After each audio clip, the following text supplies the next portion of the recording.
Welcome to This Week in the Division 2, your only source for all the news, posts, build guides and more. Let's be honest with each other. There are a shit ton of Division 2 YouTube videos released every week, far too many to keep up with them all. So don't, because I'm going to do it for you.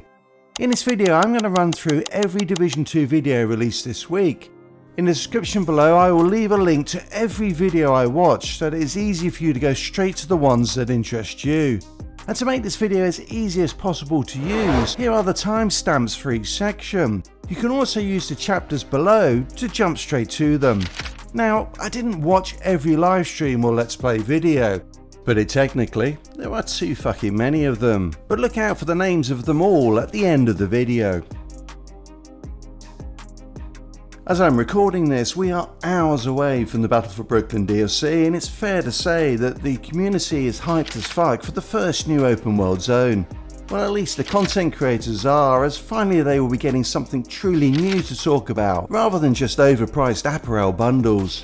The week kicked off with a developer livestream on the Battle for Brooklyn DLC, which was covered extensively by creators. Here are the top 10 things that came out of that livestream for me. Pre-orders will not be available for the DLC. Instead, the DLC can be purchased on May 27th from 8 AM Central European Summertime, and in the Gold and Ultimate editions from that point. Well, if Ubisoft don't fuck it up, that is. For new players, that might be a little confusing, and I worry that some will have bought copies of the game in the run-up to the DLC, only to find that they now need to shell out another $15. I would echo what Tuxedo Bandido said here. Wait until the 27th before picking up the DLC. Unlike Wony, players will not be locked to the Brooklyn region once they start it and can freely travel to DC and Manhattan, albeit sadly not by one of the physical land bridges. The Brooklyn DLC is set at the same time as the Year 7 Season 1, but it is a standalone story, unconnected to the convoluted Patrick Duffy in the shower, look it up millennials, storyline that we have in the rest of the game. The soon-to-be meta in every build, Exotic Mask, the Tinkerer, will drop from the climax mission at the end of Season 1. Talk about a happy ending. The Lexington seems likely to be coming back at some point, but probably not with the DLC. With the DLC's launch, we will be getting the Great Reset. What this means is that all of our scavenging points will be wiped and then refilled back up to our current shade level. Once Year 7 Season 1 is live, we will get 3 times the resources we do now for each scavenging point. This is all linked to the changes the devs are considering to the expertise system, the first step in which is to make it easier to get to max level. The stretch event will be coming back each season, albeit the rewards may change in the future. And speaking of the stretch event rewards, Yannick confirmed there will be no bans or rollbacks in relation to the 999 exotic component bug, it being a developer error rather than any game-breaking activity by players. Speaking of the stretch event, another bug was found that resulted in players being able to claim unlimited cash. Again, this was just a bug, and while it did cause logging queues for a short period as it revolved around logging off and on repeatedly, it was certainly not a game-breaking activity. One thing that wasn't covered in the livestream was a Year 7 roadmap, which given how close that it is to launching is a little concerning. All the signs are that the Battle for Brooklyn DLC will pull in new players to the game, but without there being a promise of what is to come, why would they stay?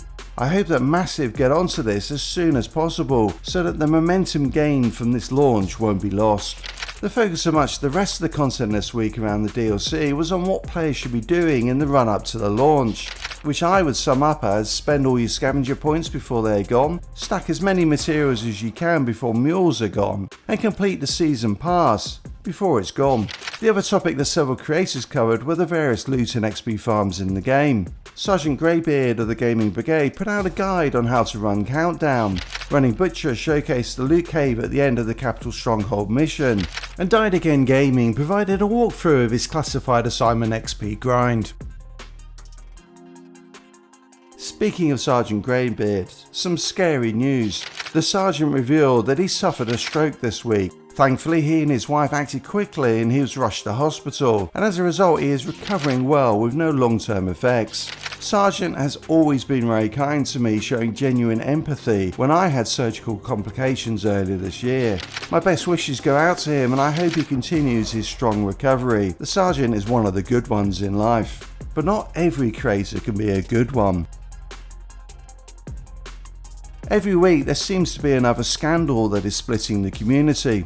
This week has definitely resulted in a self-inflicted injury by one of the largest Division 2 creators. Look, for those of us who didn't get invited to the massive studios in Malmo recently, it was naturally very disappointing. But what is then not okay is to start throwing around insults and allegations against those creators who did go, as Kamikaze Von Doom did this week. They were like, why weren't you in Sweden? It was like, dude, I don't want to stand next to fake fucks. Didn't NGN buy 50,000 subs a year ago? And didn't NGN not get, like, what, 2,000 subs in the last year? You know why Wids is at 200K for the last 8 years?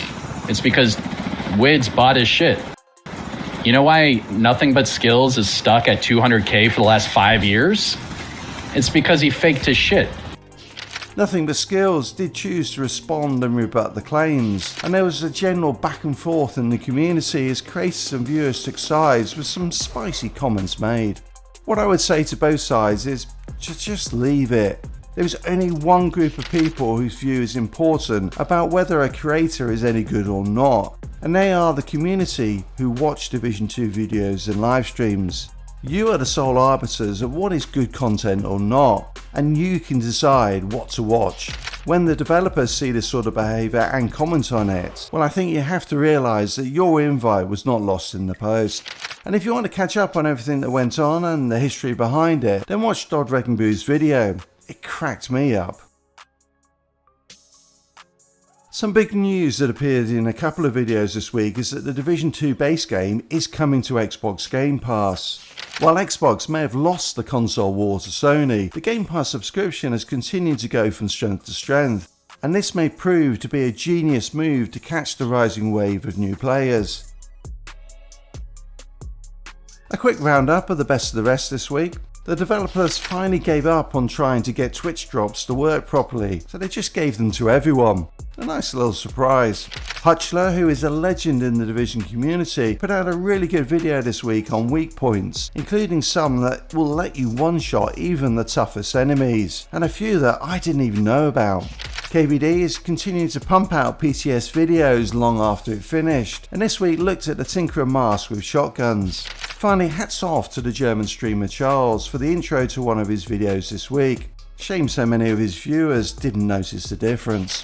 Before I get into all the builds, a quick aside. YouTube's algorithm is fucking weird. Run the same search twice and you'll get different answers, and I found some videos just didn't appear. The same goes with this video. If you don't subscribe, you might never see any episode of it ever again. More build guides are published than any other video type, but which build is good and which is not? Strikers, Heartbreakers and Hunter Fury are all great gear sets, and you have to try really hard to fuck up a build with them. Pretty much every week I see a handful of these builds which are all slight variations on each other, with the variation typically revolving around survivability, with the Memento backpack often being used for solo players, and whether to run the chest piece or not, the option without typically being something like Seska with Obliterate. The Reanimated global event was running last week and there were 2 build guides for it. The event revolves around getting headshots, so not really a surprise to see that the builds were one-shot builds using Headhunter. Speaking of one-shot builds, every week there are a handful put out. Just to remind you, all of these builds are centered around the bugged weapon talent Determined and the chest piece talent Headhunter, which lets you one-tap enemies even when shot in the foot. I did run across a really interesting video from Sgt Greybeard on the story behind the Determined talent and why it is still in the game, even though it is game breaking. Definitely worth a watch if you're curious. Refactor builds continue to be very popular.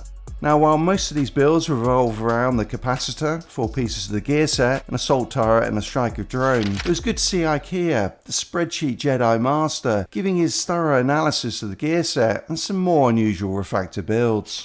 Several Compendiums this week, including some very standard but good builds from Nothing But Skills and Coldboy that new and returning players might find useful. 2 Climax mission builds from Nothing But Skills, and GC Rock put out more niche builds with his Best Birdies Quick Fix Backpack builds. Best at what exactly, I'm not quite sure. DJ Tickle put out a Blee build which takes advantage of the buffs to the ongoing Directive Gear set and Sadist Talent, and we did have one PvP build this week, a pretty standard but solid one using Unbreakable and Adrenaline Rush. See you the same time next week.